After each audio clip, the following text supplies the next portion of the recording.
So siguro, sasabihin natin, tayo lahat dito, basta no, hindi ako lumalaban talaga sa Panginoon, hindi ako bumabangga talaga sa sinasabi ng Panginoon. Okay, makikita po natin yan. No? Tulad po ng binasa natin dito, okay, mga anak, tanda po tayo, no? Baka mamaya, akala nyo, kayo lang yung pagsasabihan dito ng Lord, lahat tayo. Kasi lahat tayo, anak ng Diyos. Okay, ulitin po sa inyo, kung ano yung nakasabi dito. Mga anak, sundin ninyo ang inyong magulang, alang-alang sa Panginoon, sapagkat ito ay nararapat, igalang mo ang iyong ama't ina. Ito ang utos, ang unang utos na may kalakip na pangako. Dapat ganito ang pangako, ikaw ay giginhawa, dalawig ang iyong buhay rito sa lupa. So, ano yung pinaka-words na naging maulong sa tenga mo doon sa binasa natin? Sundin mo ang iyong ama't ina. Sabi nga nun, sundin mo ang iyong ama't ina. Ang tinuturo pa sa atin ng Panginoon dito is about your parents. Not only your parents. Kasi ang pinapakita talaga ng Lord dito, tinuturo niya talaga dito, siya mismo. Our Father. Kaya there is a Father for us in the Spirit. Not only in the Spirit, but in our own way of life. Yun po yung ating Panginoon, Ama natin lahat. So kaya kailangan natin sumunod. The word is obey. Pag sinabing obey, ang ibig sabihin niyan, kailangan natin na pagsunod. Tandaan po natin yan. Kaya pag hindi tayo sumusunod sa ating Ama, anong ibig sabihin nun? We are now contradicting God in our life. Okay. Children sometimes contradict their parents. Kadalasan po yan, mga anak, di ba? Yung mga anak na narito ngayon, kaya nga nabawasan na yung mga anak dito eh.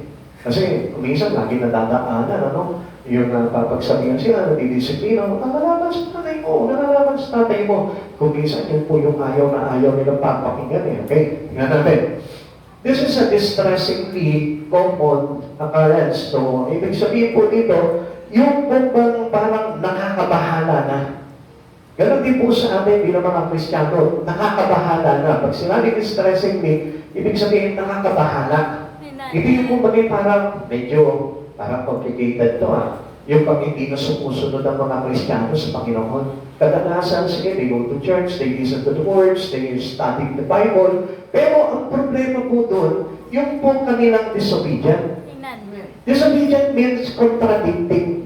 Lumalaban tayo sa Lord. Pag hindi natin sinusunod, kung ano yung bagay na tinuturo sa atin ng Panginoon. Contradicting is a rebellion and an offense to God. So, ibig sabihin, malaking kasalanan po ito. Kapag hindi natin sinusunod, matapos po natin na marinig, matapos natin marinig yung aral na tinuturo sa atin ng ating Ama, at hindi po natin sinunod yung bagay yun, kumbaga parang nineglect lamang po natin yun, binaypas lamang po natin yun, still, ang nangyayari po sa atin, laban na tayo sa Panginoon. Ganun lang kasimple yun. Kaya nga tayo po mismo, mag-ingat po tayo. Baka sa ganang ating lumalaban na po pala tayo sa Panginoon. Many believers contradict their heavenly fathers. Paano po yan? Our Father always speak to the truth. Di ba? Laging katotohanan. Every time that we preach the Word of God, it is the Word of truth. So sa kanyang salita, wala po tayong kapangyarihan o karapatan na banggain o hindi sundin kung ano yung bagay na itinuturo sa atin all about in the words of God. Amen. Contradicting God is rebelling against the truth. Mabigat po yun. Kaya nga, sinasabi ko po sa inyo, once we disobey the words of God, ang ibig sabihin po niya, we put rebelliousness in our life. Naglalagay tayo ng paglaban sa ating Panginoon. So, napakabigat po nun kapag tayo po ay naging rebellion pagdating sa Panginoon. Ibig sabihin niya, nalaban na tayo ng Lord. We are enemy to God. Kaya mabigat po na maging parang kasalanan o gawain, yung tayo po ay kumontradict po talaga sa Panginoon. Amen? Naiintindihan niyo na kung bakit natin kailangan basahin ang Biblia. Para malaman po natin kung ano yung bagay na dapat natin sundin. Or else, kung namumuhay ka lang ng wala kang idea o wala kang kaalaman o meron po tayong tinatawag na biblical illiteracy, ang malaking problema po niyan is we set rebelliousness into our life. Nagpatatag tayo ng paglaban sa ating Panginoon. Okay? Let's look some example of contradicting God. Simple, ganito lang po yan. Simple lang po ito mga example po natin dito, yung step natin. Na kailangan po makita nyo po ito. At alam ko po, practices natin lahat doon na lumaban sa Diyos. Naniniwala ka ba doon? Na lumalaban ka sa Diyos? Naniniwala kayo doon? Yes, napapractice natin yan, di natin namamalayan. Akala natin, okay, pro tayo sa Lord palagi eh. Lagi tayong parang, good tayo, masunurin tayo sa kalooban ng Diyos. Okay, tingnan natin ito para na. Number one, ano po ba yung mga bagay na example na kinokontradict natin? Yung bang sabihin natin, God doesn't love me. Yung sabihin mo na hindi ako mahal ng Diyos. Yung sabihin mo, pinagkaitan ako ng Diyos. Yung sabihin mo, nakalimutan na pala ako ng Diyos. Yung sabihin mo, pinabayaan na pala ako at wala na sa side ko ang Diyos. Doon lang, we contradict God. Yung sabihin mo lang, bakit ganito? Mahirap ako. Yung contradict God. Bakit ganito? Walang kwenta ang buhay ko. Yung contradict God. Yung sabihin mo lang, bakit ganito ang lungkot ng buhay ko? Yung contradict God. Grabe, no? Ganun pala kasimple naman po yun. Kasi kahulugan po, yun ang sinasabi natin, God doesn't love me. Hindi ako mahal ng Lord. Hindi na ako mahal ni Jesus. Pinabayaan ako ni Jesus. Yung sabihin mo, wala nang kwenta ang buhay, wala nang mga magagandang bagay na dumarating sa buhay ko. Yung contradicting ka. Doon nag-i-start yung rebelliousness. Bakit? Kasi doon ka natataniman ng galit. Ayoko na maglingkod sa Panginoon. Wala naman nangyayari sa buhay ko eh. Yung contradicting God. Nagsiset ka ng rebelliousness sa puso mo. Ayoko na maglingkod sa Panginoon. Lahat naman parang wala na akong gana kasi ang pangit na ng trato nila sa akin doon eh. Yung contradicting God. Don't you ever realize that there is always a good God? Na kahit mo pangit yung mga kasama mo, pangit yung ugali ng mga kasama mo, but still, yet, meron tayong Diyos na mabuti. Kaya na doon pa lang nakikita natin, contradicted na tayo sa Panginoon eh. Kapag halimbawa sinabi mo, yung na mag-church kasi ang sama ng ugali ng mga tao doon eh. Lagi nga mo na lang yung binibira, lagi nga mo na lang yung pinibirya, lagi pinagkakaisa na mo. Against all odds na yung kalagayan mo doon, but still, nakakalimutan mo, wala pa naman tinatawag na against all odds pagdating sa Lord eh. Dahil, because we are always, kumbaga parang kakampi natin palagi ng Diyos sa buhay natin, every one of us. Wala tayo kakampi natin ng Diyos eh.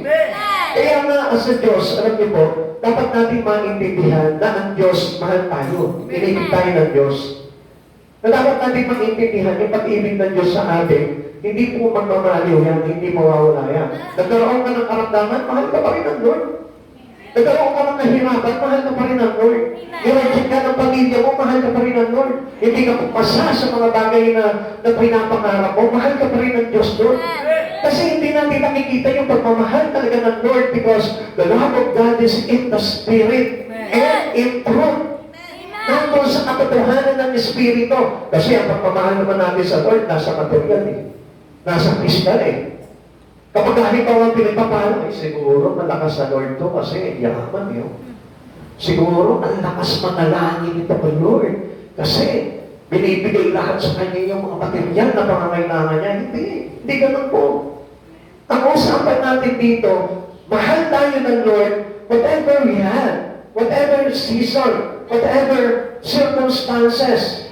Ano ba yung bagay na pinagtataanan natin? Mahal tayo ng Panginoon. Hindi natin dapat tignan kung ano yung kalagayan mo para sa atin yung pag-ibig ng Panginoon. Kaya nga, hindi pa pwede sabihin natin, God doesn't love me. Kung binapadaan ka sa pagsubok, mahal ka ng Diyos. Kaya lang, tanungin mo ang Panginoon, Lord, bakit mo ako pinadaan dito sa pagsubok ng ito? Lord, may tinuturo ka sa akin. Kaya tayo tinuturuan ng Lord kasi gusto niya na maging mabuti tayo. And that is for the good in our future. Kaya nga, ang plan sa atin ng Lord, not to harm us, but to prosper us. Kaya lang nakikita lang natin yung words to prosper in the way of material. Doon lang tayo nakatingin. Prosper, sabi ng Lord. Hindi niya naman daw ako sasaktan eh. Pagyayamanin niya ako eh. Saan? Saan ba ngayon? Eh wala naman akong pera, wala naman akong ari-arian. Doon tayo nakatingin eh. Kaya sinasabi natin, hindi siguro ako mahal ng Panginoon. Unlike yung kapitbahay namin, bakit hindi nagsisimba, mahal niya. Di ba? Hindi. Kung titignan natin in the Spirit, mas mahal ka ng Diyos kahit na mahirap ka kasi ikaw nagsisimba ka. Siya, mayaman, pero hindi nagsisimba, mas ikaw yung mahal ng Lord. Bakit? Kasi may kaligtasan ka. Kasi naaabot mo, nare-reach out mo palagi ang Panginoon. Samantala kapag sila hindi lumalapit sa Panginoon, hindi lalapit sa kanila ang Lord. Yun ang sabi ng Lord, lumapit kayo sa akin at lalapit ako sa inyo. So sa madaling salita, kapag pala tayo, nag-church tayo, wala tayo ng Lord. Dahil lagi tayong malapit sa Diyos eh. When two or three gather together in His name, He is on the midst of us. Nandun siya sa kalagitnaan natin. Amen. If you seek Him with all your heart, you will find Him. Ang bilis, ano? Eh, paano kaya yung hindi naghahanap sa Panginoon? Masusumpungan kaya nila ang Panginoon ever? Kaya nga, ang pagmamahal ng Diyos ay hindi sa mga material na bagay. Kaya nga, doon ang kontradiktan. Hindi ka nakatapos ng pag-aaral mo, mahal ka pa rin ng Diyos. Eh, bakit gano'n? Eh, pangarap na pangarap ko pa naman maging nurse. Pangarap na pangarap ko maging guru pa naman. But still, alam nyo, mahal ka pa rin ng Lord. Kasi hindi niya pinahintulot na maging teacher ka, hindi niya naman pinahintulot na maging nurse ka, pero pinahintulot ka naman ng Lord na makakilala sa Kanya. Ano pa ba yung gugustuhin mo doon? Naging teacher ka nga, pero hindi mo naman kilala ang Lord. Naging nurse ka nga, hindi mo naman kilala ang Lord. So, sino ngayon ang nandun sa mabuting kalagayan? Ikaw. Na kahit wala kang natapos, na kahit mahirap ka, na kahit wala kang pera, na kahit wala kang bahay, pero mayroong kang kaalaman pagdating sa Panginoong Yeso Cristo. Amen. Because the fear of the Lord is the beginning of new knowledge. So, sa madaling salita, yung knowledge na yun, knowledge to be a part of His kingdom. I have loved thee with an everlasting love. Walang katapusan na pag-ibig, sabi ng Diyos. Ikaw sinasabi natin, di ba? Tayo sinasabi natin, hindi na yata ako mahal ng Lord. Pero ano sabi ng Lord? I have loved thee with an everlasting love. Walang katapusan ng pag-ibig. Walang katapusan ng pagmamahal. So bakit tinutuldukan natin yung pagmamahal ng Lord? Na walang walang ng pera, sinabi mo na, hindi na ako mahal ng Lord. Amen? Iniwanan ka lang ng pamilya mo, nakupilkaitan na ako ng pag-ibig ng Diyos. Hindi. Mahal ka pa rin ng Lord kasi ang sabi niya, pangako niya, iibigin niya tayo ng walang hanggang pag-ibig. Kaya yun dapat napag-iwalaan natin. And never contradict that words that coming from Him. Sabi po na Jeremiah chapter 31 verse 3, napakita ako sa kanila mula sa malayo. So, from heaven to earth, anong ginawa niya? Bumaba siya dito para magpakita sa atin to express His love for us. Bakit? Sa pinakita niyo, for God so loved the world. He gave His only begotten Son. Nagpunta siya dito. Ibinigay sa atin yung kanyang sarili para iparamdam sa inyo yung pag-ibig ng ating Panginoon. Ang sabi dito, sa simula pa inibig ko na sila, kaya patuloy akong magiging tapat sa kanila. Remember that? Patuloy akong magiging tapat sa kanila. Yung pag-ibig ng Diyos, may katapatan. Kaya nga po, yung pag-ibig ng tao, alam niyo, nagpe-pay. Kasi bakit? Hindi tapat eh. Amen. Amen? Pag ang pag-ibig ng tao naging tapat, hindi magpipili dyan. Hindi kukupas yan. Pag inibig mo ang Lord, be sure na talagang iniibig mo ang Lord. Dapat na maging tapat ka sa Kanya at sundin mo kung ano yung mga alimunturo niya, sundin mo kung ano yung tinuturo niya sa buhay mo, kahit na mahirap man. Amen. Hindi ba yung parang mga madadali lang yung susundin mo sa Kanya? Tapos yung mga mahihirap na, dahil nahihirapan ka na, nasasaktan ka na, hindi mo na susundin. Still, alam mo, walang katapatan po yun. At yung pag-ibig na yun, naglalaho yun. Kaya nga kahit na sabihin mo, mahihirapan ka, nasasaktan ka, napapagod ka, nauubusan ka, naghihirap ka, nagkakaroon ka ng karamdaman dahil sa pag-ibig mo sa Panginoon. Continue. Tuloy mo pa rin, never stop. Huwag na ipitigan yung pag-ibig mo yun dahil yun yung tinatawag ng katapatan. Kasi nasabi ng Biblia, kung mananatili kang tapat hanggang wakas, ikaw ay maliligtas. Doon nakapasok yun sa pag-ibig ng Diyos. Hindi yan basta nandiyan ka lang sa church, nakikinig ka, lahat pinakikinggan mo, sige, wala ka pinalalampas. Pero, pag wala yung pag-ibig na tapat, kailan masusunod sa Panginoon? Ang tapat na nagmamahal sa Panginoon, masunurin niya. Nakita niyo ang aso? Tapat ang aso. Amen? Hindi nyo nakita? Ang aso, tapat ang aso. Pag ikaw inalagaan mo ang aso, sabi nga niyan, kung sino nagpapakain dyan, makikita mo yung katapatan ng aso sa nagpapakain dyan. Amen? Na kahit sipa-sipain mo yung aso niya, makikita mo. Pagka darating na nasasalubungin ka pa rin yan, yung meron nga kaming aso doon eh. Di ba sa matigas sa ulo ng aso niyo, pero pag nakikita ka doon, makikita mo sasalubong agad sa amin yun, kaya lang, malas niya, kasi si Janil, sinisipa siya. Pero makikita mo ang katapatan pa rin yun, makikita mo na kahit na binabalibag namin yun, pero makikita mo, pa rin, sumusunod pa rin sa amin yun. Amen?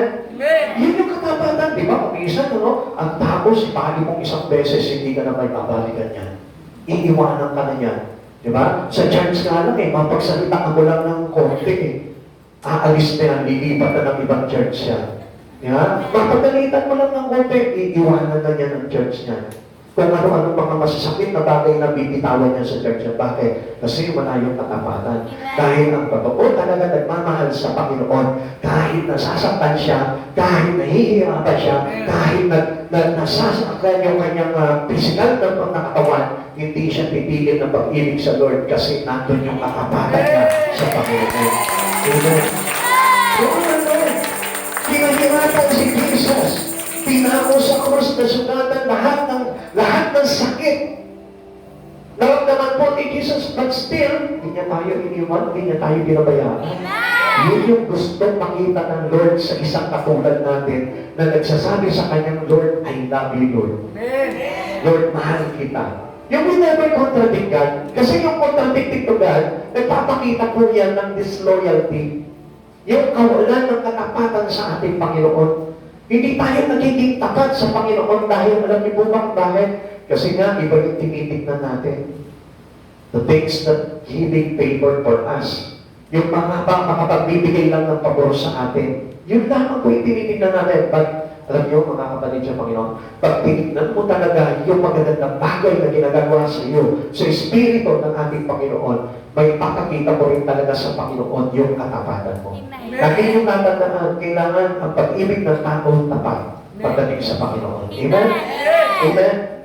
Yun po yung kailangan po natin gawin. Okay, tingnan natin.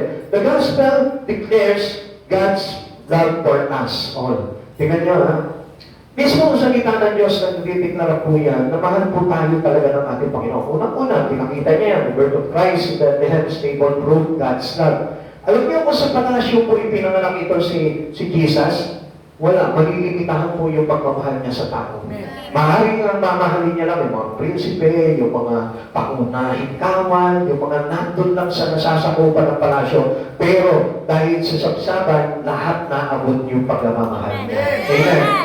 God wanted that He is reachable for all. Bakit? Kasi mahal niya tayong lahat. Yung pag-ibig ng Diyos, hindi po yan nagtatangi. Hindi po yan dahil sa masipag ka na mag-church, mahal ka na ng Diyos. Hindi lang po yan dahil sa mayaman ka, ikaw yung laging mabango, ikaw yung laging yung maraming pera, mahal ka ng Diyos. Hindi po yun. Kahit sino. Walang tinangi ang pag-ibig ng Diyos sapagkat ang Diyos basta tapat ka sa Kanya, ganun din katapat ang ating Panginoon. Susumayin din ang katapatan po ng Lord.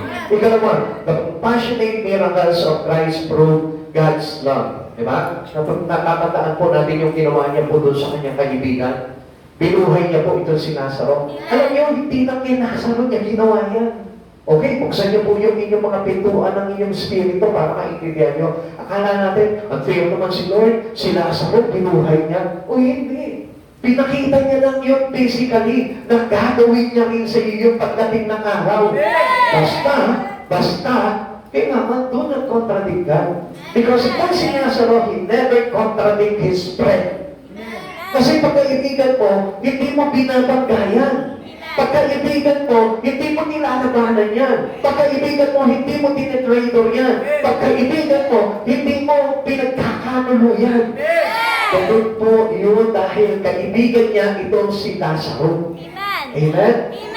Mabuting kaibigan po ni Jesus si Lazaro Kaya nung nabalitaan niya na matay si Lazaro, he raised up from his dead. So ganun din tayo, kapag tayo itinuring natin kaibigan si Jesus sa buhay natin and not enemy, because he never contradict God, you are a friend of God. At pagdating ng araw, bubuhayin din tayo ng Panginoon. Kaya nga, never ever contradict God dahil kung hindi natin kinokontradict ang Lord, kahit na nasasaktan ka, kahit nahihirapan ka, patuloy ka pa rin sumusunod sa Kanya, I tell you, gagawin ka niyang kaibigan at pagdating ng araw, kahit mamatay ka, ikaw ay bubuhayin niya. Ganun kabuti mo ang Panginoon. At gusto ko po na malaman po ng lahat yan na kapag ikaw itinuring mo kaibigan ng Diyos na ito, hindi ka pababayaan ng Panginoon kahit na anong mangyari sa buhay mo. The suffering of Christ on the cross proved God's love. Nakita niyo na po yung kahit na hirap na po ang Panginoon, nagpatuloy pa rin po si Jesus dito para ipahayag niya sa iyo yung kanyang dakilang pag-ibig. Na kung saan inaayawan ng maraming tao. Ang tao, alam niyo po, hindi niya nakita kung paano ipinako sa krus si Jesus. Ang tao, hindi niya nakita kung paano hinagupit, nilatikot. Hindi niya nakita kung paano sinaksa. Hindi niya nakita kung paano tinorture si Jesus. Hindi niya nakita kung paano binugbog si Jesus. Kaya unfair to everyone to Jesus. Pakinggan niyo, alam niyo kung bakit? Kasi tayo mismo, konting hirap lamang maranasan natin, ginikip up natin si Jesus sa buhay natin.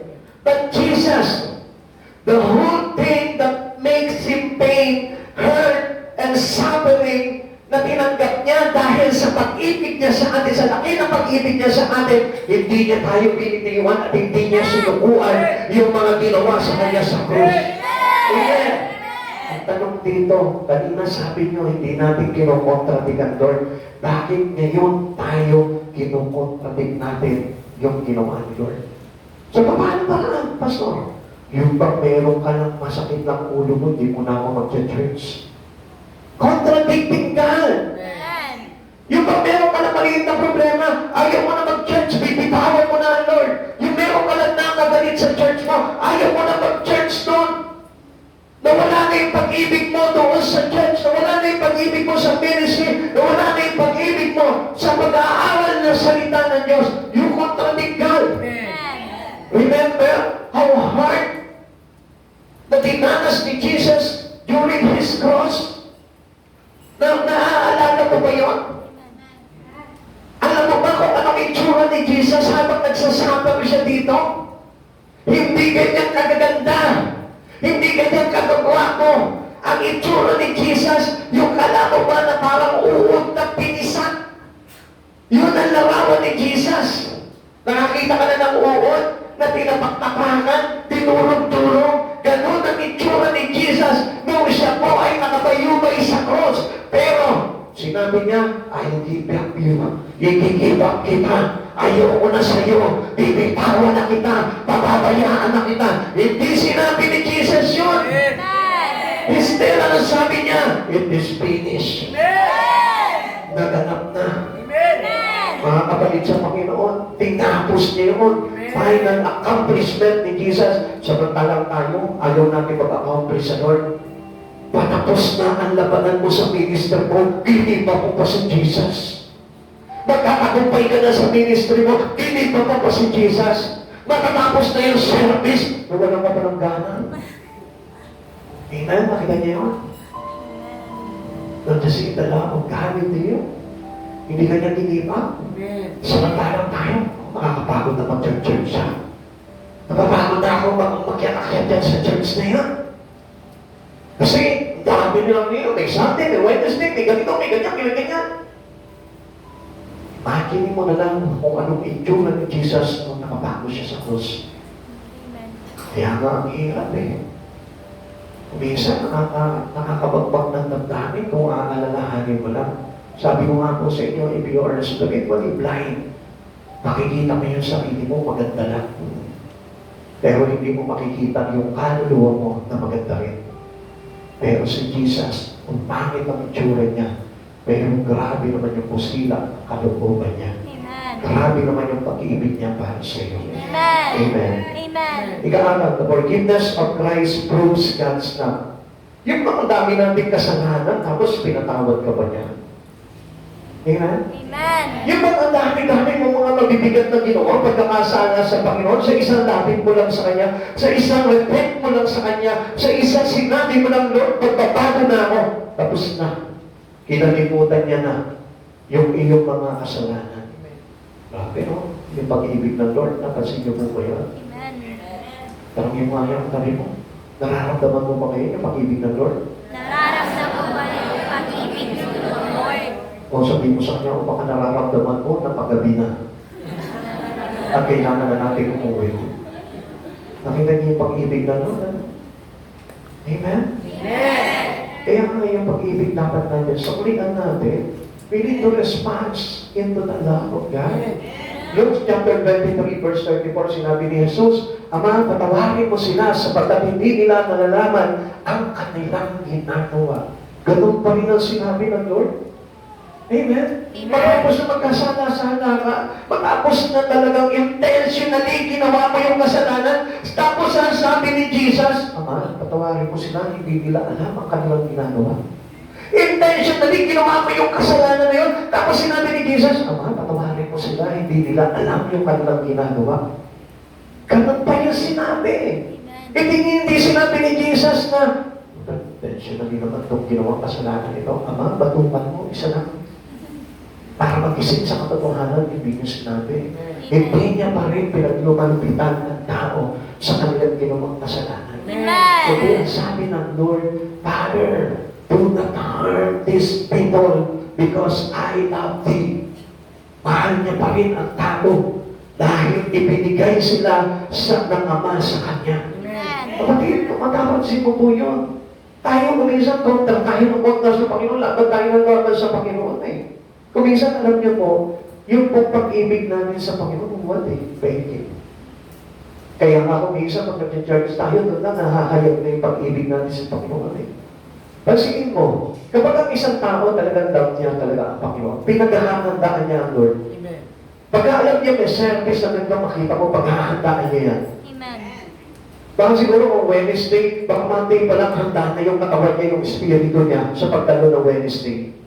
Hindi yung, pastor, bigla ang kasilakan eh. Hindi ako pwede ngayon. Hindi, nakasend na sa kanya, parang segregated na yung time na yun, yung araw na yun, parang kay Lord to. Nakatakat na sa kanya, basta ito, Wednesday sa Lord to. Ito, Sunday sa Lord to. Kung may isang kinukuha pa natin eh, Lord, pera muna dito ha. May gagawin lang ako. Lord, even your Sunday, kinukuha natin sa Lord, pera muna dito. Gagamitin ko muna itong araw na to. Samantalang nakasaad din sa Biblia yun eh. Ang araw ng pamamahinay, dapat inilalaan lang natin sa Panginoon. Amen. Nakita niyo po how we contradict God in our life. Nasa kabila po ng pag-ibig ng Diyos po sa atin, na pinapatawad tayo sa lahat ng kasalanan natin. Anong sukli po natin? Nilalabanan natin siya, nilalabag natin ang kalooban niya. Kaya nga po, alam niyo, hindi natin masisisi ang Panginoon pag tayo napahama. Kaya nga ang Diyos, lagi po tayo pinapaalalahanan, napakabuti pa rin ang Lord. Kasi kabilang sa kaliwang kanan na ginagawa mo pagkakasala, pero nakita mo hanggang ngayon, nakakarinig ka pa rin ng words of God. Sabi sa iyo na, talikuran mo na lahat ng kasalanan, lumapit ka sa Panginoon, pagpaligyaw ka sa Panginoon, tatanggapin ka ng Diyos. Ganun pa rin ang sinabi ng Lord. Another proof that Jesus loved us, the death of Christ for sinners proved God's love. Namatay siya para sa ating lahat. Sino mo dito yung mga makasalanan? Yan. Pag sinabi mong hindi ka makasalanan, ibig sabihin niya, si Jesus, yung kanyang pagkamatay ay hindi ikaw mabahagi. Hindi ka bahagi ng pagkamatay ni Jesus. So, ibig sabihin, baka na maliligtas. Kaya nga, we must admit our sin before God. Sinasabi natin sa Panginoon, Lord, makasalanan ako, Lord. And I'm not worthy to be saved. Yung po yung dapat na makinig sa atin ng Panginoon, subalit patawarin mo pa rin ako, Panginoon, sa lahat ng kasalanan ko. Ganun mo, hindi yung sinasabi namin, wala naman akong ginagawa kasalanan eh. Ano mo ginagawa akong kasalanan? Lagi naman ako nag-church, lagi naman ako nag-pray. I tell you one thing, pag hindi mo sinusunod yung mga bagay na sinulat ng kalooban ng Panginoon, yung magdarating ka. Kasalanan na rin po yun. Kaya huwag natin kakalimutan yun. John chapter 15, verse 13. Ang pinakatakilang pag-ibig na maaaring taglayin ng sino man para sa kanyang mga kaibigan ay ang ialay ang kanyang buhay para sa kanila. Alay niyo sa Panginoon yung bagay na hinihingi ng Panginoon sa atin. Huwag natin tatanggihan ng Panginoon doon. Sapagkat every time na tinatanggihan natin ang Panginoon, we contradict God. Lumalaban tayo sa Panginoon. Binabangga natin ang kalooban ng Panginoon. Once God offered you something, grabe, tanggapin mo yun, Lord, I will do it for the sake of your name. Ganun po yung dapat na response po natin sa pag-ibig ng ating Panginoon para sa atin. Ika-anim, the resurrections of Christ as promise proves God's love. Yung pagkabuhay ni Jesus, ipinangako niya dahil sa pag-ibig niya sa atin na kailangan tayo rin pagdating ng araw ay mabuhay. Alam niyo, kung hindi nabuhay si Jesus, ibig sabihin niya, hindi niya tayo na. Pero nabuhay si Jesus, He proved that He loved us. Dahil hindi niya papabayaan na ang isang makasalanan na katulad natin ay pag namatay ay hindi muling mabubuhay. Amen? Amen. Kaya lagi natin tandaan yung pag-ibig ng Diyos nun. John chapter 11 verse 25 to 26. Sinabi sa kanya ni Jesus, ako ang muling pagkabuhay at ang buhay. Sino man sumasampalataya sa akin, kahit mamatay ay muling mabubuhay. At sino man mabubuhay at sumasampalataya sa akin ay hindi mamamatay kailanman. Naniniwala ka ba sa sinasabi ko? May pahabol pa yan, no? Lord? May pahabol pa dito. Naniniwala ka ba sa sinasabi ko? Kasi parang nakita niya kayo dito, hindi nakikinig eh. Di ba? Basa na basa pa pastor na to, hindi mo ka naman hindi nakikinig yung mga... Ha? Tingnan mo yung katabi mo, nakikinig ba? O, di ba? Kaya kami pahabol ang Lord dito. Alam niya, kanina lang siningit ng Lord to. So, naniniwala ka ba sa sinasabi ko? Kanina lang nga isulat yan, kanina ko yan eh. Kaya lang nakita niyo, hindi na sila nakikinig, inaantok na yata sila. Kaya parang sinabi niyo, tingnan niyo, babasahin na. Sinabi sa kanya ni Jesus, ako ang muling pagkabuhay at ang buhay. Ang sino na sumasampalataya sa kanya kahit mamatay ay muling mabubuhay. At sino mang nabubuhay at sumasampalataya sa kanya ay sa akin ay hindi mamamatay kailanman. Nakita tayo. Naniniwala ka ba sa sinasabi ko? Kasi makita niyo, parang habang nagpapasa, parang nakaganyan siya ko. Parang binabani wala. Kaya tuloy, ang nangyari tuloy, parang sinasabi, kinukontra yata ako itong mga taon to ah. Ayaw kasi ng Lord na kapag nakikinig tayo, hindi pa pinapaniwalaan yung mga sinasabi niya. Kaya tanongin mo dyan sa katabi mo, ikaw ba yung sinigawan ni Jesus? Ikaw ba yung sinigawan ni Jesus? Ikaw ba yun? Kaya, lagi kayong maniniwala pagdating sa mga bagay na sinasabi sa atin ng kanyang banal sa kasulatan. Amen? How can anyone doubt God's love? Paano pa tayo may mag-aalinlangan sa pag-ibig ng Diyos? God's love is seen in His creation. Sa creation pa lang, di ba? Bago tayo nilikha, hindi ikaw yung unang nilikha eh. Amen? Amen. Imagine mo kung ang tao agad ang nilikha ng Diyos. Uy, grabe yun ha? Grabe yun kung ang tao agad ang nilikha ng Lord. Imagine that, wala pang hugis, wala pang ilaw, di ba? Wala pang liwanag ang sa daigdigan. Grabe, bumabalot pa lang yung kadiliman. Tapos nabuhay ka sa kadiliman, ano kaya mangyari sa iyo? Lulutak-lutak ka pa doon. No, hindi mo alam kung ano yung tatahakin mo. Pero nakita nyo, during the creation, anong ginawa ng Lord? Inilikha niya na lahat. Okay na, ginawa niya na lahat ng mga bagay. May pagkain ka na, meron ka na mapaglilibangan, meron ka ng tubig na maiinom, meron ka na pagkain na makakain, masarap, iba-iba pa, di ba? Pwedeng hilaw, pwedeng luto, yung pagkain mo, pwedeng pipitasin mo na lang, pwedeng ipatalim mo ba, di ba? Ang ganda lahat eh, naka-okay na eh. Kaya lang ang tanong na Lord, naniniwala ka ba? Tingnan mo yung labi mo. Parang hindi naniniwala eh, no? Oh, tanongin mo sa kanya, naniniwala ka ba? Naniniwala ka ba? Ganyan ang pag-ibig ng Lord. Mahal tayo ng Lord, pero huwag mo sasabihin na God doesn't love me. Mahal na mahal tayo ng Panginoon. Ano ba yung sinabi niya? God's love is seen in His plan of redemption. Ang galing eh. Ang galing ng Lord. Tingnan niya, pansinin niya mabuti ha. Una, pinlano niya na buhayin ka. Ikalawa, the end, pinlano niya na buhayin ka pa rin. Imagine that? Saan ka nakakita ng gano'n? Ikaw na yung asawa mo sa una na nainlag ka, sabi mo, bubuhayin kita ng pagmamahal ko. Nung tumatagal na, yung ending nyo, papatayin na kita eh. Di ba? Dahil kung sumito ka na sa asawa mo, pinagpagtang mo na yung asawa mo, papatayin na kita pag hindi kita tigil ka eh. Di ba?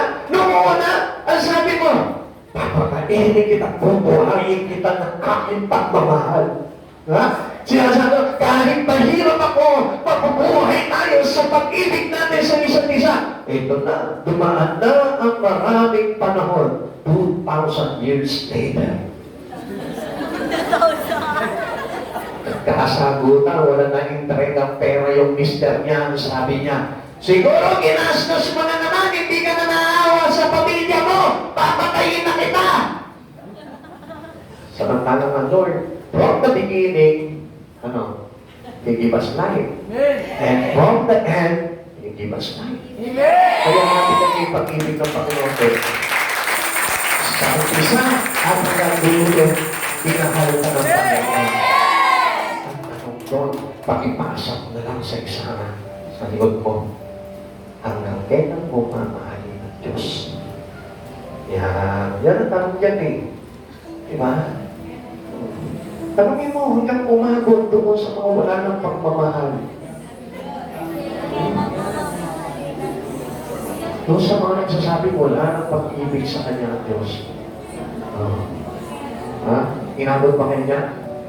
Inabot kayo? Anong tanong? Yan. Anong sagot? Hanggang ngayon lang.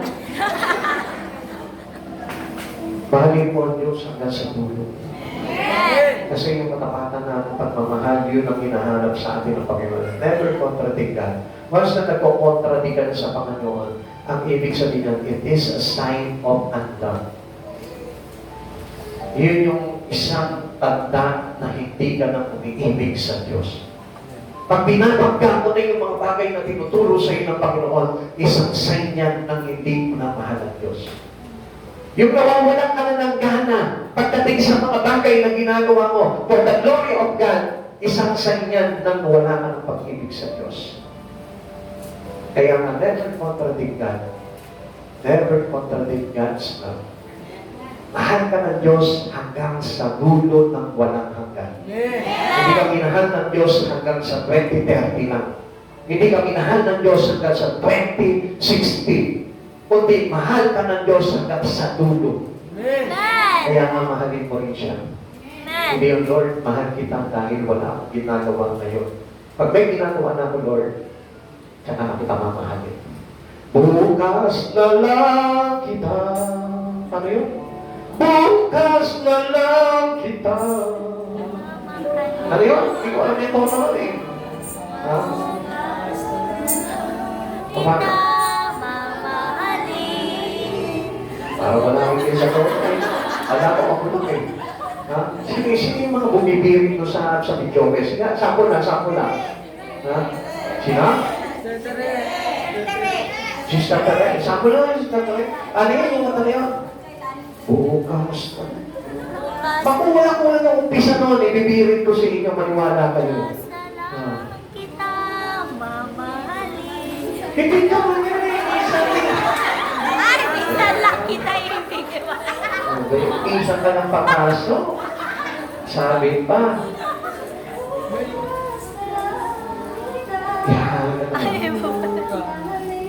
Di ba? Bakit ganun eh? Bakit ganun tayo sa Lord eh? Sige, mic mo, sige. Bukas na lamang kita. Bukas na lang kita. Mamahalin. Di ba? Pinagpabukas pa eh. Di ba? Nakita niyo yung pag-ibig ng tao? Pinagpapabukas pa sa matalang ang Lord hanggang sa dulo ng walang hanggang iibigin ka ng Panginoon. Amen. Amen. Yan naman kasi, di ba? Nakita niyo na? Di ba? Nakita niyo na? Ikalawa, tingnan natin. It's impossible. Yan. Another contradicting. Di ba? Isa yan sa mga bagay na para baga sinasabi natin na pagkontra sa Panginoon. Yung sinasabi mo na, imposible yan, wala. Hindi gagawin sa akin ng Lord yan, malabo yan. Baka mamaya mag-hotok lang ako, imposible. Ako nga imposible yumaman ako sa paglilingkod ko sa Lord, malabo yan. Ha? Para kasi Jose, hindi ako naniniwala dyan. Kapatid, binilingan. Walang imposible sa Panginoon. Diba? Yung pag nagpa-pray ka, di ba? Parang ano sinasabi mo? Alam mo, pag nagpa-pray ka, Di ba yung sinasabi mo, Lord, iibigin kita hanggang sa walang hanggang kahit na magbubugto ang aking mahal, iibigin kita. Pag narinig ka ni Jose, sabihin si Jose, hindi ako naniniwala dyan. Baka majowa pa ka. Mga kapatid sa Panginoon, ang gusto ng Lord talaga na walang imposible ang iyong pag-ibig sa Panginoon. Kung walang imposible sa iyo sa Lord, posible mo tayo. Pagwalaan na yun. Where in God, nothing shall be possible. Walang imposible sa Diyos. Kaya nga, huwag kang matatakot. Why we have fear in life? Kaya may takot po tayo sa puso natin pagdating sa mga bagay sa Panginoon. Because we thought that fixability in our life is impossible. Yung mga bagay na parang gustuhin natin sa buhay natin, parang sinasabi natin, imposible yan. Bibibigay sa akin ng Lord yan. Eh bakit pagdating sa sarili mong pamamaraan, proud na proud ka, confident ka na kaya mo yan? Ibig sabihin ba, mas magaling ka sa Diyos? Pakitanong mo yung sarili mo. Sasabihin mo, gagraduate ako. Mapapromote ako. Pero bakit pag ang Diyos na nangako sa iyo, anak, there's nothing possible with me. Magtiwala ka sa akin, gagraduate ka. Amen. Ha? Mag-church ka na mag-church na, gagraduate ka. Hindi ako naniniwala dyan. Ha? Kung minsan ganun po tayo eh. Minsan parang sinasabi natin sa Lord, may kaya gawin sa akin ng Lord dyan. Lagi na lang iniisip natin na imposible gawin sa atin ng Lord yun. Bakit? Pero mga imposible sa Panginoon. Lahat ng mga miracle, pinatunayan sa atin ng Panginoon. He proved it because He loves us. Now, kung mahal ka ng Panginoon, alam niyo po ba, lahat ng imposible sa inyo, gagawin imposible ng Lord. Tingnan niyo po yung mga Israelita. Israel doubted God's power at the Red Sea. Di ba? Nung nandun sila sa dagat na pula, anong ginawa po sa kanila? Pharaoh's armies were behind them and approaching past. The Red Sea was ahead of them and they had no more. Wala po silang bangka. At makikita po nila, papalapit na po, mabilis na lumalapit sa kanila, dumadating sa kanila yung mga paraon at kawal ng paraon para patayin po sila. Ano ba sabi po dito? God had promised safe passage but seemed impossible. Di ba? Wala po sila nakikita parang daan eh. Wala sila nakikita parang solusyon. Pero ano sabi po ng Exodus chapter 14 verse 40? Wala kang gagawin. Ipagtatanggol ko kayo. Anong ginawa ng Lord? He will make a way. Hinati niya yung dagat. Yeah? The Red Sea opened and Israel went through on dry ground. Natuyo po yung kanilang nilakaran. So alam niyo po ba doon palang pinakita na ng Lord na kaya niyang gawin yung mga imposibleng bagay sa buhay ng tao. Basta, trust in the Lord with all your heart. Amen.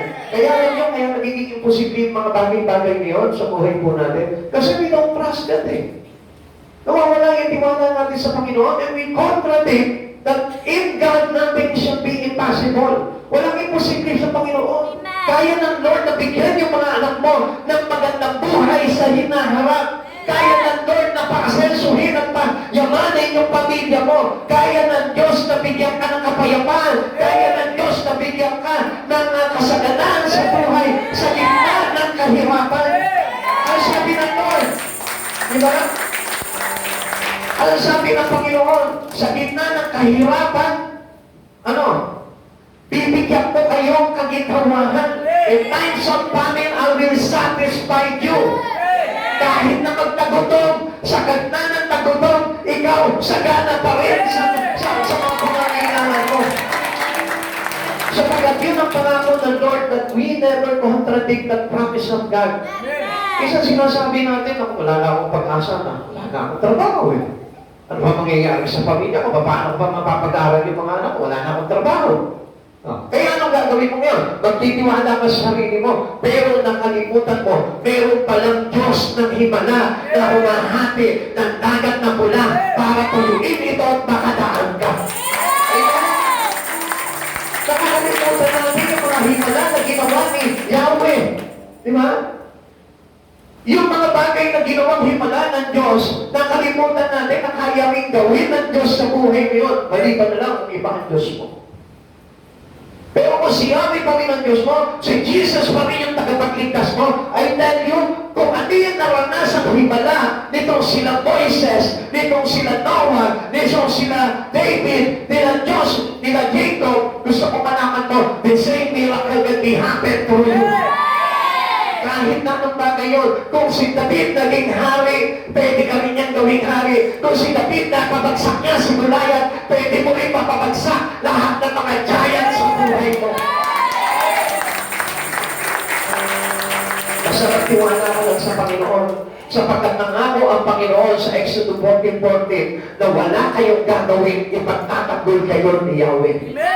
Wala kayong gagawin. Kaya nga ako lagi kong sinasabi po sa inyo, even though I have no job, I have no work, but still, nakita nyo, ano nangyayari? Pinoprovide ng Lord ang pangangailangan mo. Kasi ito yung pinangahawakan ko sa Panginoon eh. Sabi niya, ipagtatanggol ka ni Yahweh, wala kayong gagawin. Amen. Hindi kailangan ko magtrabaho. Hindi kailangan ko magtrabaho. But you know why? Yun yung nawawala po sa atin eh. Yung tiwala natin sa Lord na kayang Diyos buhayin kahit na yung buho mo nangkan. Kapatid sa Panginoon, pag may takot, may contradiction. Amen? Amen. Pansinin mo, ano ba naglalagay sa iyo kung bakit kinukontra mo ang Diyos sa buhay mo? Your fear. Why don't you obey God in your life? Sundin mo ang Panginoon para makita mo na totoo yung sinasabi ng Diyos sa iyo. Nauuna kasi sa atin yung pagkontra natin sa Panginoon eh. The disciple doubted in a raging storm on the Sea of Galilee. Nakatanda niyo po ito? Parang ganito po tayo nung araw eh. Parang tayo yung mga apostol ni Jesus, yung mga alagad niya eh. Nakasirin tayo sa bangka, nandun si Jesus. Kakatahan niyo yun.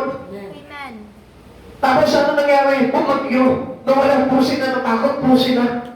Doon sa storm, natakot po sila. Nangamba sila na baka lumubog yung barko, mamatay sila. Pero nakalimutan po nila lahat ng mga nasaksihan nilang himala na ginawa ni Jesus. Ngayon, ipapaalala ko lang sa inyo po yan. Ngayong oras na ito, may bagyo ka. Bakit? Ito lang ba yung pagkakataon na binagyo yung buhay mo? May iba't ang dami ng bagyo na dumaan sa buhay mo. Dumaan na si Rolando, dumaan na si Yolanda, dumaan na si Diego, dumaan na si Buknoy, dumaan na si...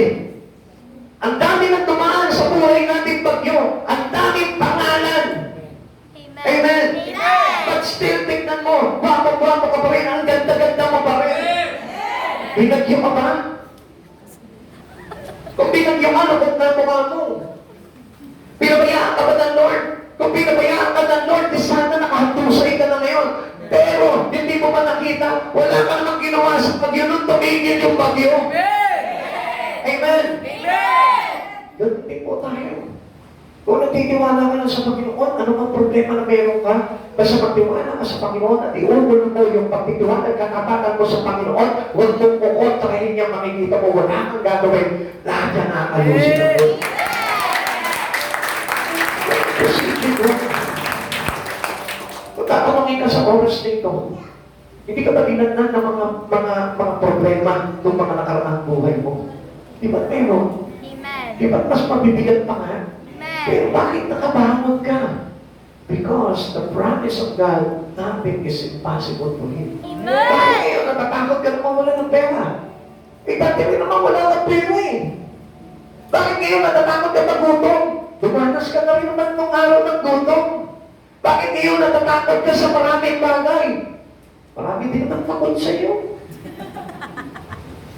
Di ba pansin nyo? Mga kapatid sa Panginoon, magtiwala ka sa Panginoon dahil ang Panginoon kailanman hindi sumira sa mga. Amen. Mga kapatid sa Panginoon, alam niyo po bakit? Itong si Jesus, ayaw na ayaw niya sa mga marunong. Bakit niya pinayaan yung mga marunong? Alam niyo po bakit? Kasi ayaw nilang manampalataya sa Diyos because of their own knowledge. Mas matalino ang tao, mas mahirap na magtiwala sa Diyos. Amen. Amen. Okay, bigyan ko kayo ng example. Sa pamilya po namin, sa pamilya namin, yung mga matatalino, ayaw maglingkod sa Diyos. Kaming mga bobo ang naglikod sa Lord. Hindi kayo naniniwala, no? Kala niyo matalino mo, mahina rin po ako. Pero, tingnan niyo, ginamit ako ng Lord. Alam niyo, yung mga pinsan ko, yung mga tiyahin ko, yung mga pamangkin ko, ang tatalino. Ang lalaki ng sweldo. Pero ang tanong, nagbigay ba ng panahon sa Panginoon? Kapatid sa Panginoon, nothing is impossible to God. Pero gusto ko malaman po ninyo, kung titignan mo at susumahin mo ang buhay ng isang tao, mas maganda ang buhay ng isang taong naging Kristo. Marami silang pera. Marahil kaya na nagbili yung mga mamahaling bagay. Pero I tell you the truth, wala silang kapayapaan. Mas mayaba ka pa kahit wala man ang pera yung bulsa. Amen. Kasi meron ang Diyos. Okay, tingnan niyo po itong pinagdaanan ng mga alagad ni Kristo. High winds and waves committed to take their lives, di ba? Parang sabi nila, mamamatay tayo. The boat was taking on water about to go down. Lumulubog na po yung bangkado nila. Takot na sila. Pero hindi nila nakita si Jesus. Relax sa likuran. Ano sabi nila? Kinagbib nila, ginising nila si Jesus. Carest thou not that we perish? The disciple, sabi niya gano'n, ba kayo nababagaman? Lulubog na tayo, mamamatay kami. Wala po pa kaming malasakit. Nakita niyo po yung sinabi po nila, samantalang si Jesus nakarelax lang doon natutulog sa likuran. Parang sinabi niya, naalala niyo ba yung kinuwento ko sa inyo kay Moises? Alam niyo ba kung sino nagtuyo ng dagat? Ako yun eh. Ang kinatakot niyo dyan. Di ba dagat din to? Tubig din yan, high waves din yan, storm, winds. Di ba yan din yung ginamit ko para tuyuin yung dagat? Because sometimes we contradict God's power. Alam niyo, maraming tao ganyan eh. Through He knows that He has His own power, they contradict the power of God. Ganyan kasi kuminsan ang mga marunong eh. Kuminsan, ayaw nilang ibubayo sa sarili nila, ayaw nilang magpasakop sa Diyos dahil ang pagkakaalam nila, sila yung nakakaalam na lahat ng bagay. Kaya nga, ano sabi ng Lord, papayatin niya lahat ng mga marunong. Amen. Sisirain niya, wawasakin niya ang katalinuhan ng mga matatalino. Let it thought that Jesus can stop the storm of our life. Marami po na iniisip po nila nagkita ayon sa Biblia. Di tayo kaya ni Jesus na palayarin dito sa mga ganitong problema. Jesus arose and rebuked the sea, and there was a great calm. Pati, kung dumanda ka sa bagyo, bakit isiin mo si Jesus? Baka mamaya eh. Laging tulog sa'yo si Jesus. O, baliktawin natin. Baka mamaya si Jesus laging gising, ikaw ang laging tulog. Amen? Parehas kayong gumising. Pag nakikita mo natutulog si Jesus, gisingin mo siya, Lord. Medyo may bagyo. Yan. Huwag mo naman pagsasalita ka si Jesus. Carest thou not that we perish? Wala ka man ng pagmalasakit sa amin, mamamatay na kami. Huwag naman. Diba? Lord! Gutom na ang pamilya ko! Hindi mo ba naman kami pagpapalain? Ganyan mismo tayo mag-pray sa Lord eh. Yan yung prayer na walang pagtitiwala sa Panginoon. That's why he insists in God, there is possible. There is impossible. Sa Panginoon, parating yung sinasabi nila, imposible ito, hindi kaya ng Lord gawin sa akin ito. We often pray as if we think that God can come through in the tough times. Darating siya. Kahit sa anong magkitna ng iyong mga pagsubok sa buhay. May baka ngayon, nalulungkot ka ngayon dahil naiisip mo yung problema mo. Sabi mo sa Lord, dapat ka sa buhay mo, makita mo, sisigla ka. Amen. Diba? Kaya kung isa inaantok tayo sa church eh. Bakit? Hindi mo kasi tinatawagan ng Panginoon, hindi ka naniniwala na darating ang Lord sa buhay mo eh. Amen? Kaya na tayo napupunta sa church kasi every time na tayo humaharap sa Panginoon, bumababa yung presence ng Lord. At alam niyo ba, na kapag tayo po pala humaharap sa Panginoon, daming bagay na ginagawa sa buhay po ng Panginoon, sa buhay po natin. He controlled every mess of your life. Lahat ng mga marumi, lahat ng mga gusto sa buhay ng tao, inaayos ng Diyos yan every time na humaharap ka sa Kanya. Pero kapag tinalikuran mo ang Panginoon sa buhay mo, I tell you, lahat ng mga unat at tuwid sa buhay mo, patalungtod. Lulungkot. Bakit? Kasi walang Diyos na mag-uunat ng lahat ng mga kaguluhan. Kapatid sa Panginoon, natatandaan niyo ba that Jesus is a righteous God? That everything in you should be righteous.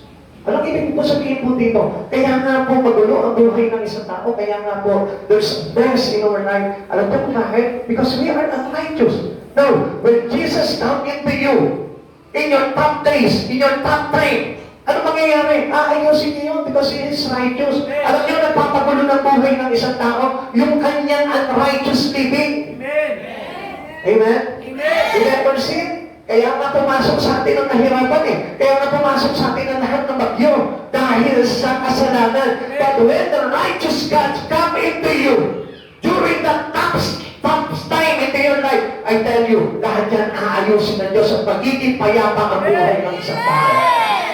But honestly, magtiwala ka sa Panginoon, hindi sa sarili mo. Maraming tao sa sarili nagtitiwala, hindi sa Diyos. Nagtitiwala sa tao, hindi sa Diyos. Nagtitiwala sa kung kanino, hindi sa Diyos. Ang gusto ko po na malaman po ninyo, pag sa tao ka nagtiwala, you fail. Pag sa Diyos ka nagtiwala, gagawin ng Diyos sa iyo kung ano yung bagay na pinagtitiwalaan mo. Because Jesus is coming always. Lagi po lumarating ang Panginoon sa buhay po natin. Let's stop doubting and contradicting and start believing. Managpanamaya ka sa Panginoon. Believe not into yourself, but believe in God. Kasi nauuna yung tiwala natin sa sarili. Nauuna yung tiwala natin sa galing natin. Kaya ko to, kaya ko to, kaya ko to. Kaya hindi ka na naghanap ng Diyos eh. Ayaw mo kasing ipasailalim yung buhay mo sa Panginoon. Remember the last word. In the 7 last word. Natatandaan niyo, ano sabi ng Lord? Ano sabi ni Jesus? Ha? Pakisigaw. Father, in your hands I commit my spirit. Yes. Into the hands of God, He commend His Spirit. Ibinibigay niya yung kanyang espiritu at kaluluwa sa kamay ng Diyos. What does it mean to us? Anong ibig sabihin nun? Ipinagkakatiwala ko na sa iyo ang kaluluwa ko. Bahala ka na sa kaluluwa ko. Ano bang mangyari dito, Lord? Bahala ka na. Amen. Yun ang gusto ng Lord sa atin eh.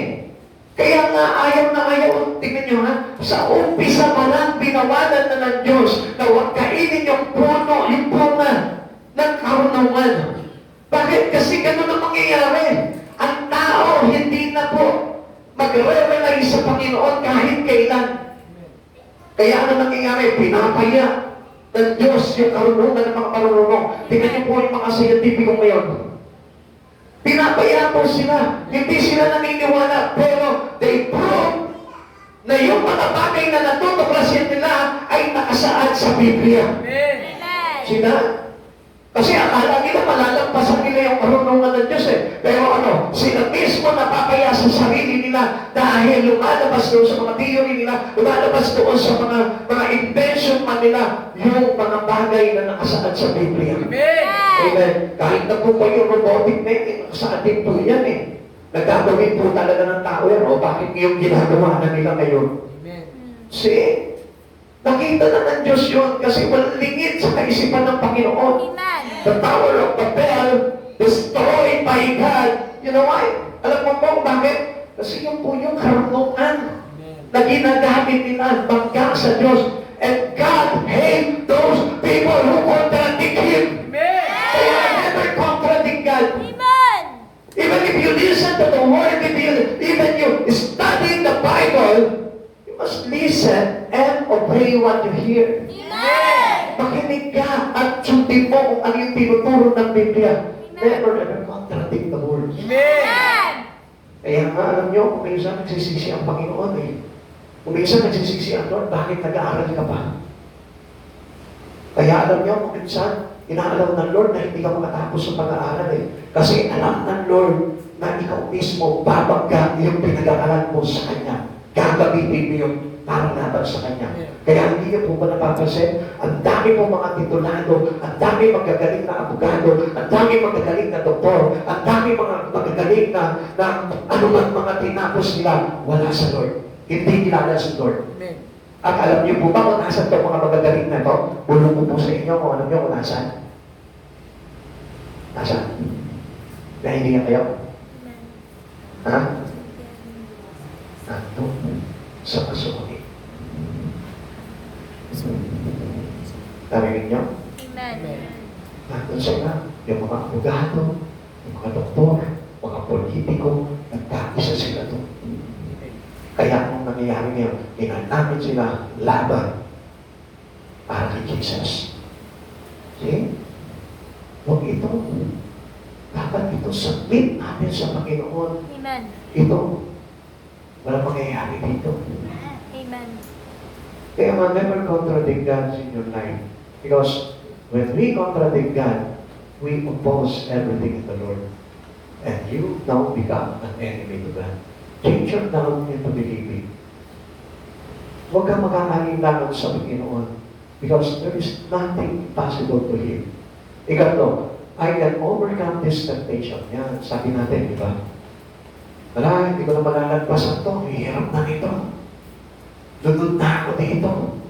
Ang sabi po ng Biblia, 1 Corinthians chapter 10, verse 13, no temptation has overtaken you except what is common to mankind and God is people. He will not let you be tempted beyond what you can bear. Ang sabi po ng Lord dito, hindi ka niya susubukin ng higit sa iyong mga kaya. Hindi niya ipapahintulutan na subukin ka ng higit sa iyong mga kaya. Eh bakit parang nade-depressed ka? Kapag may mga problema dumarating sa buhay mo. Eh samantala, ang sabi ng Panginoon, bibigyan ka lamang niya ng angkop sa iyong kakayanan. So, ibig sabihin, malalagpasan mo to. Amen? Amen. Sino man mga problema ngayon? Siyempre, hindi na naman magtataas yung iba. Talagang pinanindigan na nila yung pag-contra eh. Pero po ba? Lahat tayo may problema. Amen. Pero, bakit? Yung problema po ba yun, yan na yung muli ng buhay mo. Kaya ka naman matatapos, di ba? Hindi pa. Meron pa susunod na problema. At pagkatapos ng problema na yun, meron na naman susunod. Bakit? Kasi meron kang Diyos. Amen. Na hindi na kayang pabagsakin ng problema. Eh, pero bakit meron mga nade-depress? Kasi wala silang Diyos. Amen? Amen. Yes, that is true. Alam niyo po ba yung depression? Next to depression is what? Satan possess. Kaya nga marami napapaliw eh. Amen. Because they are already controlled by Satan's spirit. Kapag dinibdib mo ang problema, madidepress ka. At kapag na-depress ka, ano mangyayari doon? Mapoposes ka ng Satan's spirit. Amen. Kaya nga ang susi doon, alam niyo po ba kung ano? Jesus. Amen. Go unto Jesus. Ang sabi niya po, Jeremiah 33:3, if you call unto me, I will answer you. So, ibig sabihin, pag may pagsubok ka sa buhay, tawagin mo agad si Jesus sa buhay mo because the answers to every problem is no other than Jesus. Amen. Amen. God is faithful to His tempted children. God limits our temptations to what we can overcome. Yun lamang makakaya natin. Yun lamang matatatagumpayan natin. Basta may problema ka, expect matatagumpayan mo yan. Every problem that you have in your life, ano mangyayari? You will defeat it. And you will win the battle over it. Mga kapatid sa Panginoon, kaya nga pag may problema ka, pagdating mo na magkakagumpay ka dyan. God is faithful and provides a way to escape from every temptation. Always remember, ang bibigat ng pinagdaanan nito mga alagad ng ating Panginoon. But still, ano nangyari? Na-overcome pa rin po nila yan. At ngayon, nakaluglok na rin po sila kasama ni Jesus. Minsan nakala natin wala na pag-asa. Pero ang hindi natin alam, minsan, God was keep on silent, pero ang hindi natin alam, ang Diyos pala ang doon sa mga bagay na pinagdaraanan natin pagsubok. Minsan sinasabi natin, di nga parang ginagawa ang Diyos sa mga bagay na pinapanalangin ko. I tell you, The truth is, ang Diyos ang gumagawa, hindi ikaw. Amen. Amen. In all things, God work together for our own good. For our own good. Sino yung gumagawa? Si Jesus. Amen. Ano sabi niya? Philippians chapter 1 verse 6. Siya nagpasimula ng magagandang bagay sa buhay ng tao. Siya rin yung tatapos nito. Sino si Jesus? He made the completion. Whatever the good works that they began into your life. Mga kapatid sa Panginoon, gusto kong malaman mo, kung mayroong pinagsimula magandang bagay si Jesus, tatapusin niya yan hanggang sa uli ng maganda. Sino? Si Jesus Christ. Kaya nga, never lose hold to Jesus. Huwag kang bibitaw kay Jesus dahil siya ang tatapos ng lahat ng mga pagsubok na pinagdaraanan ng tao. Why they failed in temptation? Because they started to give up God in them and turn their life into worship. Umaasa sila. They put their life into the Word, not into Jesus. They give up Jesus and they turn their life into the Word. Huwag mong tatalikuran ng Panginoon. Dahil kapag ang Panginoon tinalikuran mo, mapupunta ka sa pagkatalo at makasadlak ang buhay mo sa sanlibutan. At ang sanlibutan, ano sabi? Shall pass away. Mawawala, mapupugnaw, kasama ang mga nauumaling. Amen. Taking your life into the Word means shaking hands with Satan. Pag binitawan mo si Jesus sa buhay mo at nanumbalik ka sa mundo, para kang nakikipagkamay, nakikipag-reconcile kay Satan. Amen? Pero huwag mong iisipin na wala lang naman ito, tumigil lang naman ako sa paglilingkod ko, wala lang naman ito, tumigil lang ako sa pag-judge ko.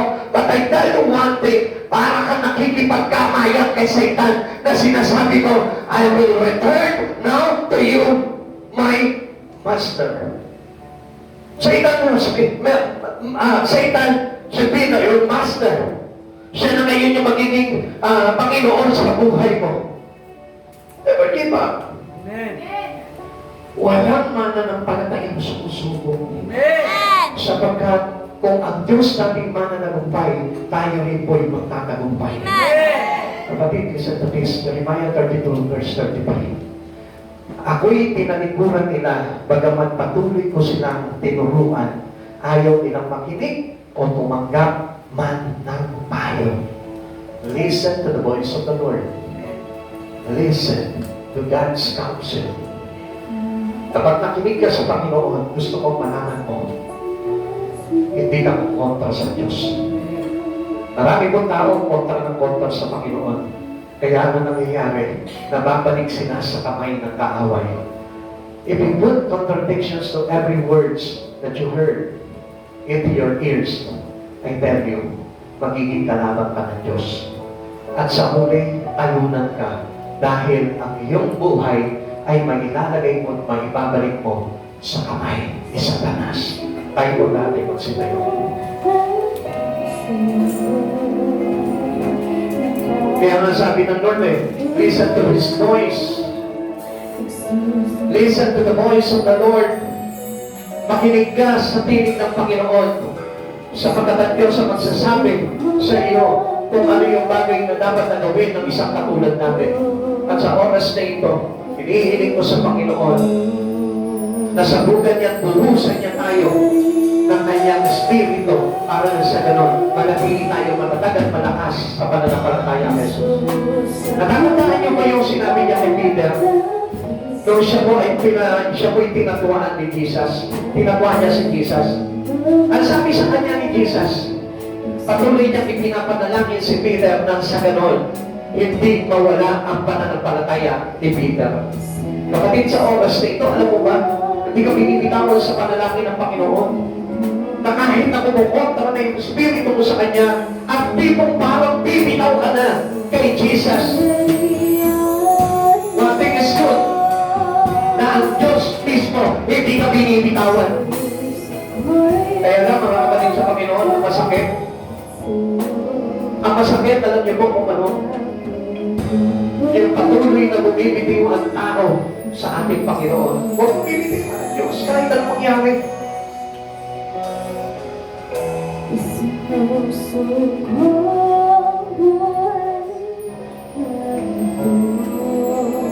Sabihin mo sa Panginoon, Lord, hindi ako bumibitiw. Kahit anong mangyari. Lord, I decide to be a Stephen to this church. Sabihin mo, gusto ko maging Esteban sa church na ito. Na kahit na binabato na, pinapatay na, hindi pa rin siya sumusuko.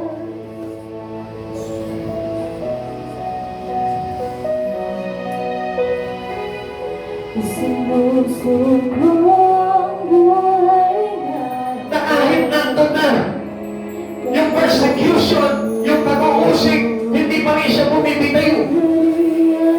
Because he knows someday that he will bring Jesus bring his soul to him. Samantalang ng tao, diniscover. Why? Because they always contradicting God. Sa pakikinig pa lang ng salita ng Diyos, kumukontra na. Sa mga bagay pa lang na pinagagawa sa kanya, physically kumukontra na. Kaya ano nangyayari? He will be defeated by Satan's son. Mananagumpay ka. Hindi ka malunan.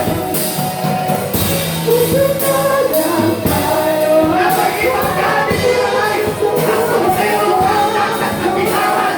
Sa buhay mo ay walang iba, kundi ang pagmamalaki mo sa Diyos. Napag-ibang ka. Ikaw ay hindi ka pinirang ni Jesus. Ikaw hindi ka pinirang ng Diyos. Kasi kaya, nasunod-sunod, napagkakasama mo, hindi ka pinirang ng Diyos sa iyo. Pinagkano ka mo kaya, dahil sana, siya nakaligtas ka. Pagpalayo mo sa Lord. Pagpalayo mo sa Lord. At suwag mo ang kaan. Na kay Jesus ka. Hindi kailangan ng kapulungan. Hindi kailangan ng kasikatan. Kailangan ng Diyos na magpapagawa mo at magpapasakot mo kay Kristo.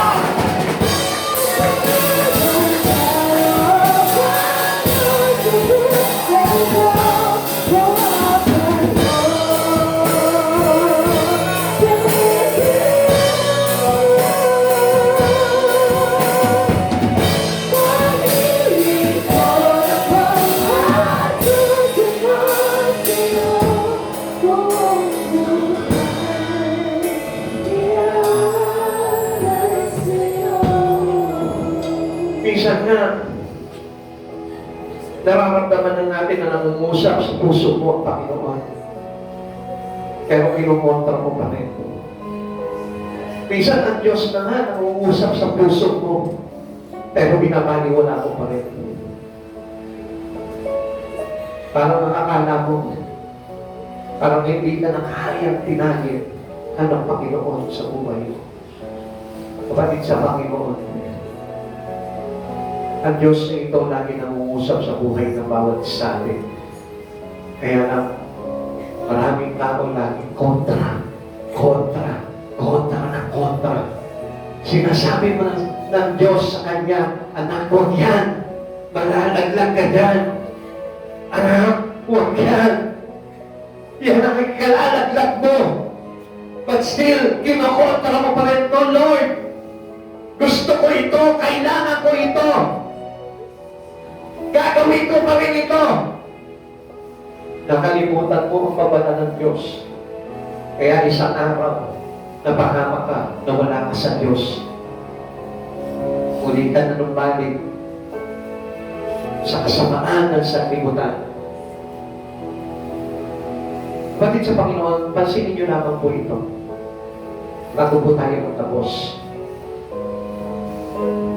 Merong isang tao na naglilingkod sa Panginoon. Inibig niya ang Lord, binigay niya ang lahat. Pinasakop niya ang buhay niya. Hanggang sa dumating ang pagkakataon na napagod siya. And they give up God into him. At nung time na wala siya sa Panginoon, ano nangyari sa kanya? Muli niyang binalikan at ginawa yung mga bagay na dating ginagawa niya nung una na wala pa siya sa Panginoon. Ano kaya itong mga bagay nito? Yung kanyang bisyo, yung sama ng kanyang ugali, yung mga masasamang ginagawa niya, muli siya nanumbalik doon, na sana'y wala na sa kanya, na sana'y inalis na sa kanya, na sana ngayon ay ligtas na siya. Pero ngayon, tuwag-tuwa siya na ginagawa niya yung bagay niya. Mayroon po tayong kabataan na nakakalungkot. Gusto ko lamang po na i-aware po kayo dito. Hindi ko sinisisi ang kabataan na ito. Ang alam ko lang ay nabulagan lang siya ng kaaway. Mahal na mahal niya ang Panginoon. He praise God. He serve God. Pero hindi siya nag-iingat sa kanyang sarili.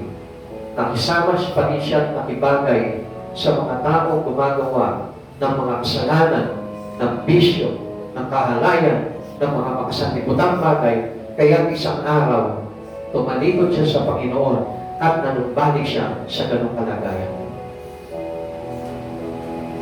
How do I know this?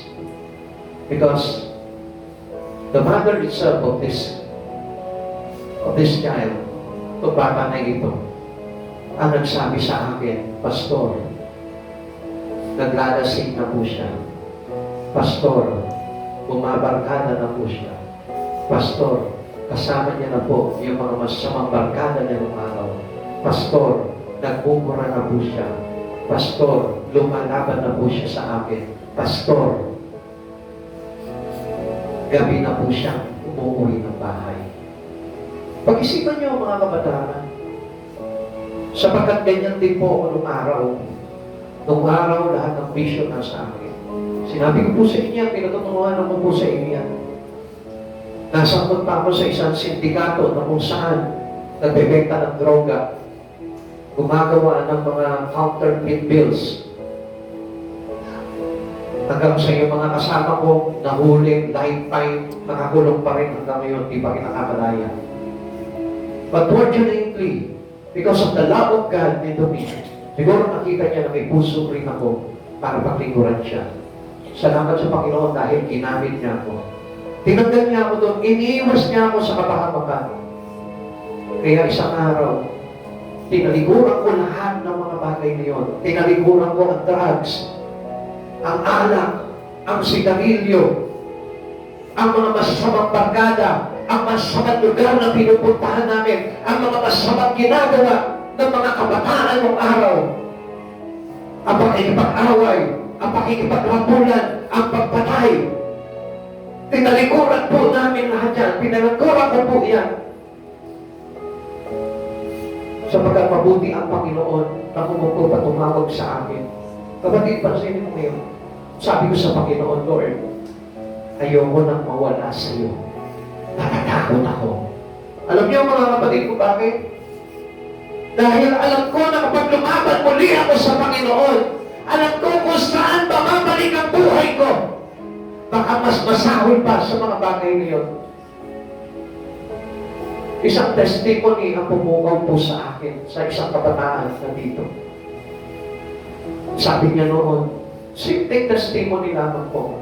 Sabi niya, salamat sa Panginoon dahil kung hindi ako binago ng Diyos, baka ngayon, umiinom na ako. Simple pangungusap lamang ng pagpapahayag na mabuti ang Panginoon dahil hindi niya natutunan na napigilan siya sa bisyo ng pag-inom ng alak. Pinagpasalamat niya, pinagpakapuri sa Panginoon itong bagay nito. Hindi po palubos na nakagadalak sa puso ng isang magulang, ng isang Diyos na tinuturing tayong mga anak, na tayo po ay manumbalik sa ating Panginoon. Batid sa Panginoon, isipin mo ang kahalagahan ngayon ng oras na ito, na nasa Panginoon ka. Ang ibig sabihin niya, ayunan mo ang gustong mangyari ng Lord sa buhay mo, isang araw, mapapabilang ka sa kanyang kaharian. Thank you, Jesus. for your goodness and for your mercy. Hallelujah.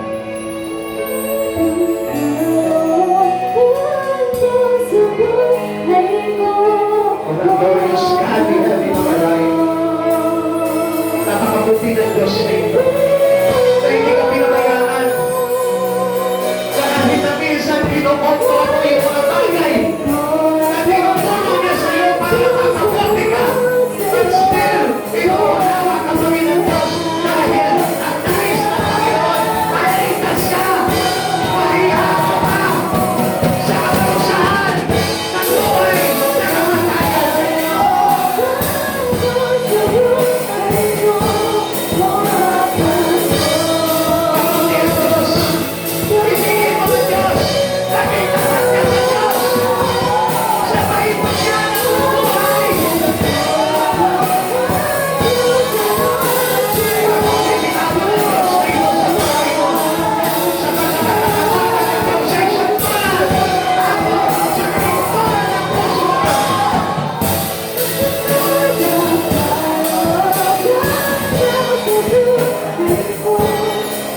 Huwag ka mabuhay masapalit ang Diyos sa buhay mo kahit na sa anong bagay pa.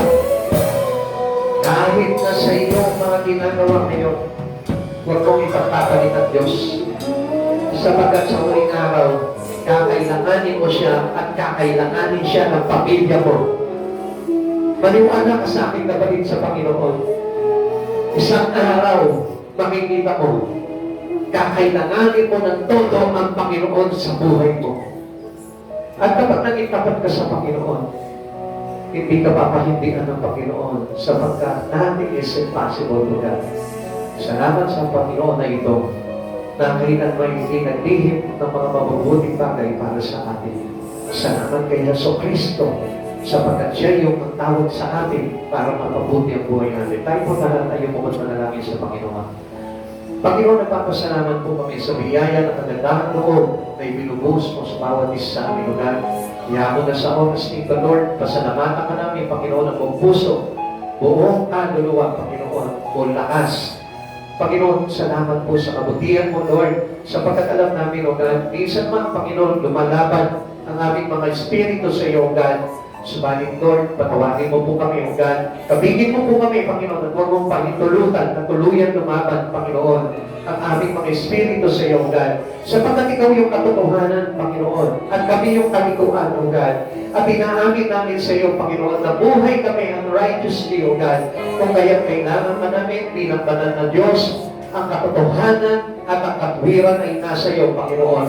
Tulungan mo kami sa mga bagay nito, Panginoon. Hindi ka namin kukontrahin, O Lord. Tatanggapin namin, Panginoon, ang mga aral mo. Tatanggapin namin ang pagtutuwid mo, Panginoon. Maraming salamat po, Panginoong Jesus. Salamat sa biyaya mo, God. Salamat sa pagpapala mo. Salamat sa buhay nito, Lord, na inilapit mo sa iyo, God. Nagpakilala ka sa amin, Panginoon, na bago ang buhay namin, O Lord. Maraming salamat po, God. Thank you for this opportunity, Lord. And thank you for the grace and favor, O God. Lord, that you're sending us, O God. Maraming salamat po, God. Patawarin mo po kami, Panginoon, kung nagkulang man po kami, O God. Lord, pagpalain mo po ang bawat isa sa lahat ng aming mga pangangailangan, O God. Pagpalain mo ang church dito, Lord. Isang araw, Lord, tatayo ang church mo dito sa mga tarik ng O God. Lord, wala na makakapigil pa dito, O God. Sa mga nagkakais sa kami, Panginoon, susunod ang kami, Panginoon. Tulungan sa mga lugar, ang sa dulo ng kaitig, Panginoon. Lord, nakatayo ang church mo dito sa mga Panginoon. That you are Jesus Christ, our present Lord God. Maraming salamat po, Lord. Bless all this mission, so God. Alam po namin, Panginoon, hindi mo kami bibiguin dito, Panginoon. Salamat po, Panginoon, sa mga ginagamit mo, Panginoon. At patuloy po, Panginoon, at pagpalain mo sino man nakikisa, Panginoon, sa proyektong ito, God. Pagpalain mo po sila, siksik-tindig at umaapaw na pagpapala. Maraming salamat po, Panginoon Jesus, sa iyong po binabalikan natin ang kapurent karanganan to God. Be the highest glory in Jesus' name. Amen. Amen. God bless you.